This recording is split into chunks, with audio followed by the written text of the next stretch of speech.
병증에 대해서 한번 보겠습니다. 심장의 문제라고 보여지면, 심포의 문제라고 보여지면 쓸 수 있는 오행열이 3개 내지 4개예요. 그래서 심과 심포의 병증에 대해서 이해하려고 하면 심이나 심포에 있는 오행열 중에서 어떤 오행열로 고칠 수 있는가를 알면 다 설명이 끝나는 거예요. 예를 들면 마음심자 심경의 소부혈은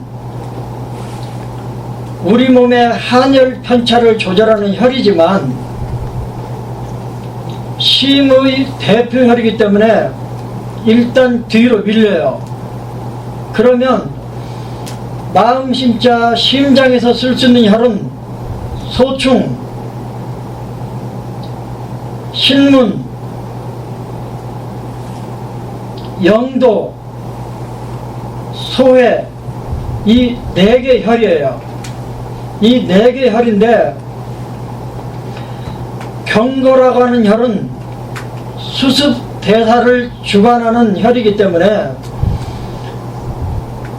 혈액순환을 주관하는 심과 만날 일이 별로 없다고 그래요. 그래서 총통에서는 거의 안 쓰여져요. 그러면 총통 오행에서 심장의 문제를 해결하는 오행혈은 3개예요.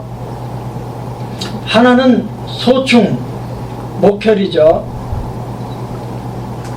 하나는 신문, 토혈이에요. 토혈. 또 하나는 소회, 합수혈이죠.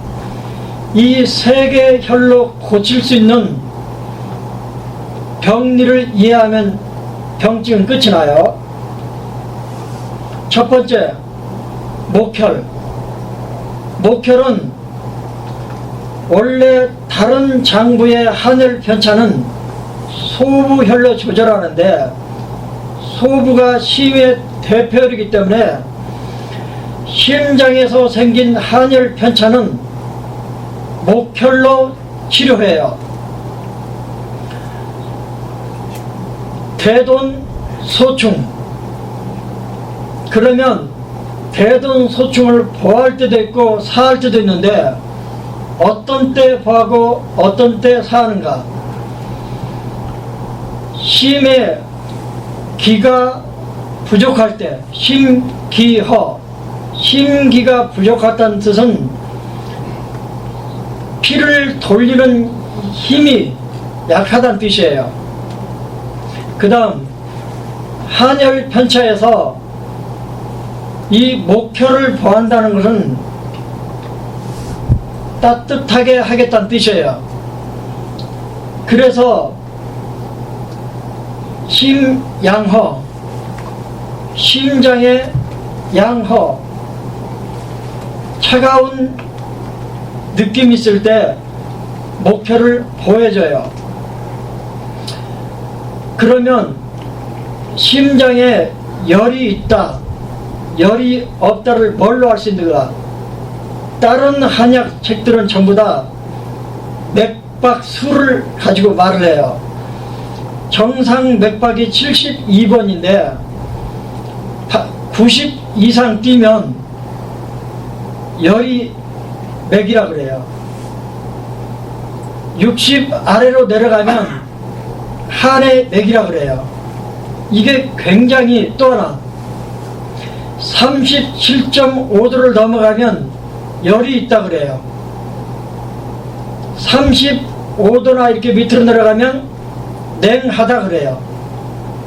이런 걸 숫자로 표현하다 보면 맥박이 몇 번 뛰는지 짚어봐야 되잖아요. 체온이 얼마인지 재봐야 되잖아요. 그런데 총통에서는 이런 표현을 쓰지 않고 환자가 평소에 추위를 많이 탄다. 그러면 지금 양이 허하다는 뜻이잖아요. 환자가 평소에 더위를 많이 탄다. 그러면 환자가 현재 몸에 열이 있다는 뜻이잖아요. 그러면 굳이 맥박이 빠르다, 맥박이 느리다, 체온이 높다, 체온이 낮다, 이런 표현을 쓰지 않더라도 심에 열이 있는지 심에 한이 있는지를 알 수 있도록 정리를 해놨어요. 그러니까 대둔소충으로 쓰는 심의 목혈은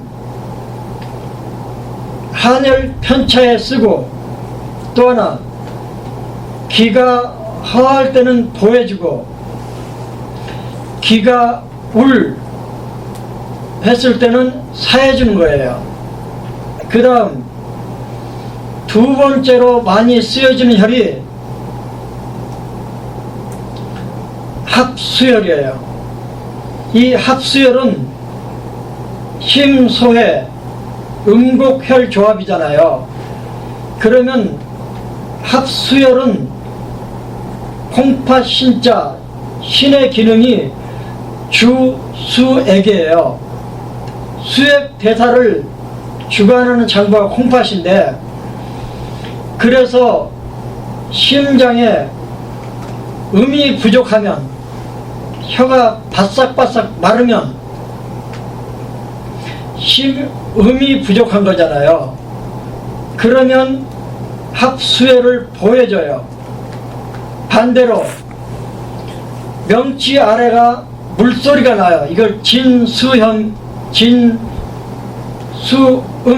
이렇게 말하기도 하고 위내 정수라 그러기도 하고, 어쨌든 심와부에 두드려 봐도 아니면 환자 자신이 봐도 물소리가 나요.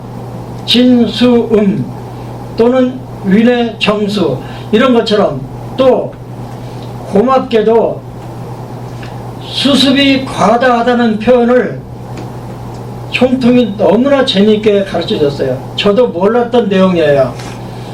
눈물이 줄줄 난다, 바람만 쐬면. 이것도 수기상역으로 본 거예요. 수습 물이 넘쳐난 거예요. 저는 이게 실감이 나요. 저는요 갈증을 별로 못 느끼는 사람인데,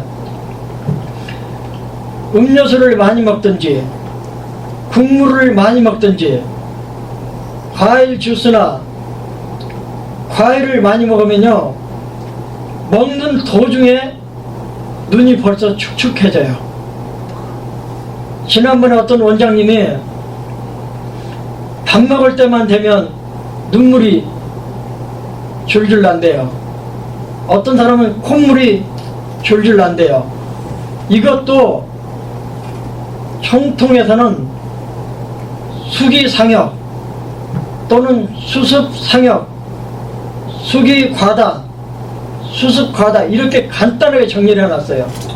그러니까 심포와 연관되어졌을 때 이 합수혈을 사한다는 뜻은 수기과다, 수기상역 이런 것들을 치료하겠다는 뜻인데, 예를 들면 바람을 쐬니까 눈물이 나더라, 얼굴에서 땀이 비오듯 하더라, 벽방에서 땀이 많이 난다, 명치에서 땀이 줄줄 흐른다, 손바닥 발바닥에서 땀이 줄줄 흐른다, 이러한 것들을 수기상역으로 본 거예요.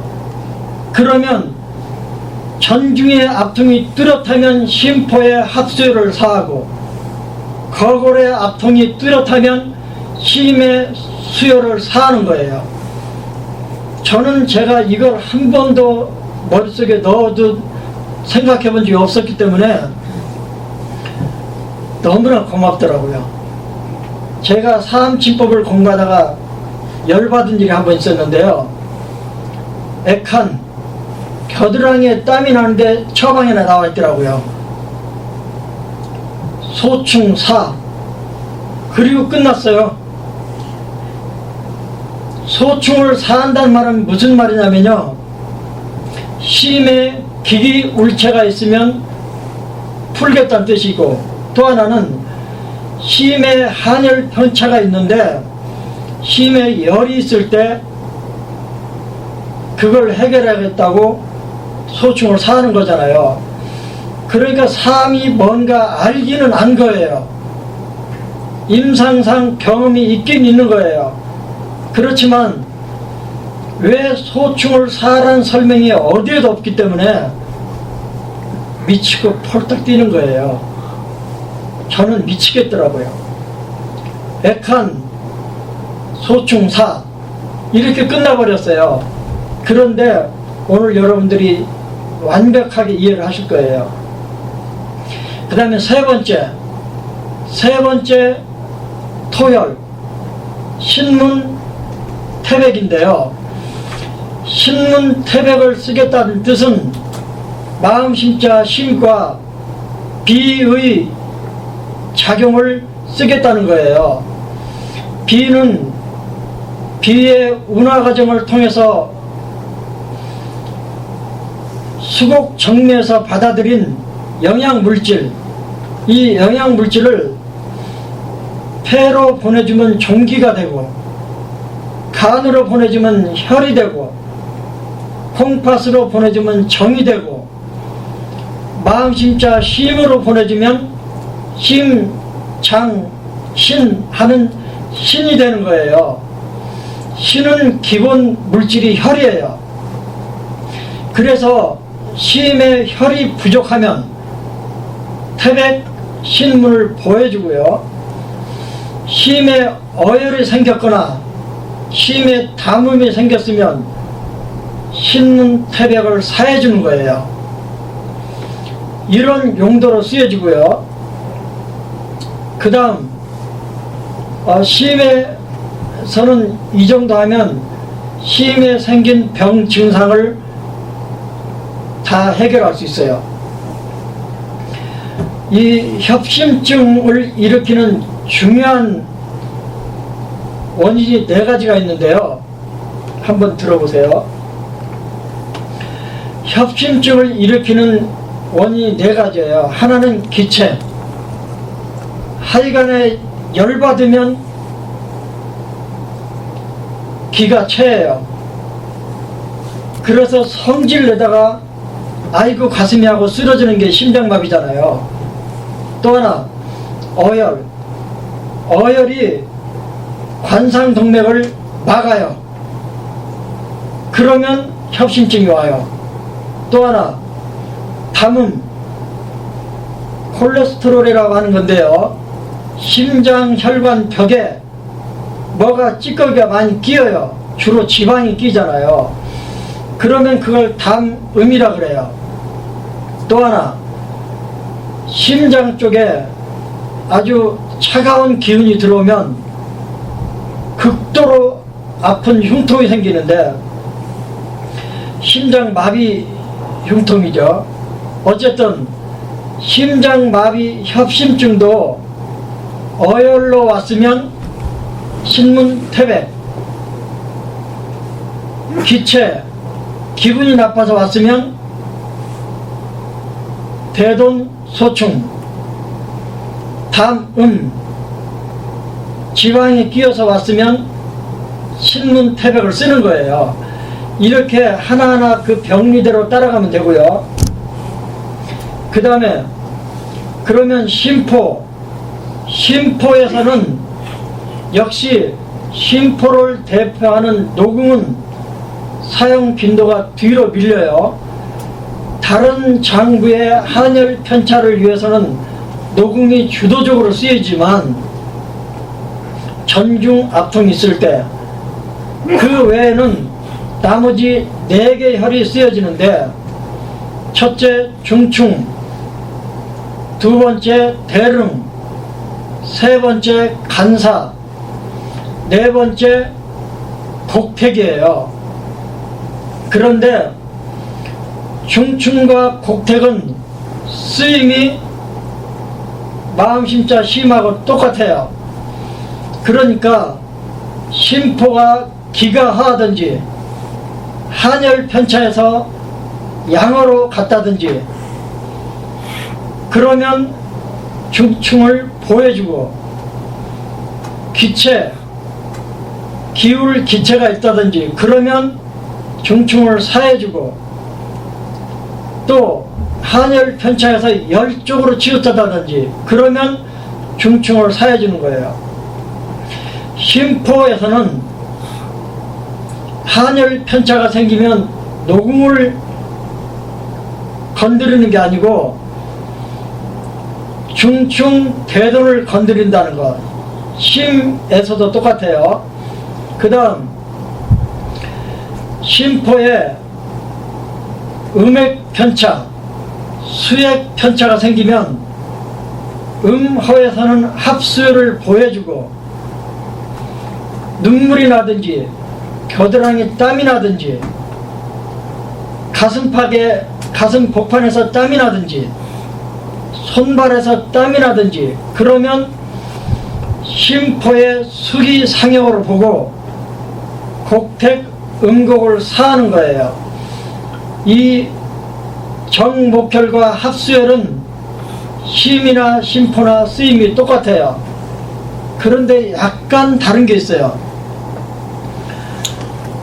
심포에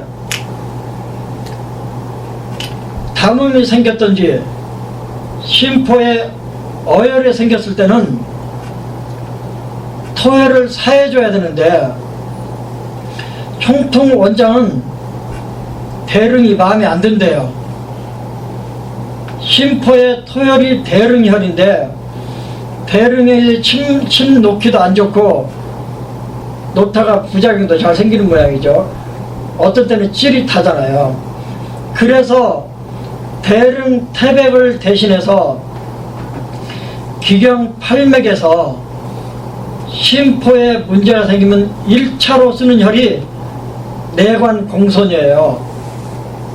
그래서 심포에 생긴 비의 운하 기낭에 문제가 생겨서 심포에 생긴 담음은 내관 공손으로 처리해요. 이 담음이란 표현이 이해가 잘 안 가시겠지만, 제가 한약 결혼할 때 설명드릴 때 이런 말 한 적 있어요. 칠정병은 기병이라고 하는데 기병이 반응이 나타나는 자리가 전중이다. 그런데 기병에 반드시 따라오는 변화는 가래가 생긴다고 그랬어요. 이 가래가 눈에 보이는 담음이잖아요. 눈에 보이지 않는 담음도 있어요. 하얀 목구멍에 가래가 걸려서 뱉어낼 수 있고 눈으로 볼 수 있는 가래는 유형지담이라고 그래요. 그런데 가슴에 쌓여 있어요. 그러면 안 보이잖아요. 무형지담이지만 기울에 의해서 생기는 첫 번째가, 기가 우라면 습이 생기고, 습이 생기면, 습이 우라면 담이 생기고, 담이 우라면 열이 생기고, 열이 우라면 풍이 생긴다 그랬잖아요. 이런 몇 가지 단계가 있는데, 전정 압통이 나타나는 칠정병이나 기울에서는 가래가 거의 따라와요. 그래서 쓰는 처방이 칠기탕, 그래서 쓰는 처방이 감이사실탕이에요. 이진탕 가감인데요. 이진탕이 뭘 치료하는 방제냐면 담음의 기본박이에요. 담음을 치료하는 방이에요. 그래서 심포에서 생긴 담음은 내관 공손으로 치료한다. 그 다음 심포에서 경금혈이 있어요. 간사예요. 이 간사는 어떤 때 쓰느냐면 간사 경거 조합으로 쓰는데, 심포는 수도를 주관하잖아요. 물길을 흐르는 액체를 주관하는데, 수도를 주관한다는 점에서 심장과 다르게 심장은 혈맥을 주관하기 때문에 폐와 연결고리가 없어서 영도 경거 조합은 잘 안 써요. 그런데 심포에서는 수도를 조절한다는 점에서 약간 연결이 있어요. 그래서 간사 경금혈은 경과혈과 짝을 이루어서 쓸 때가 있는데요. 목이 쉬었을 때,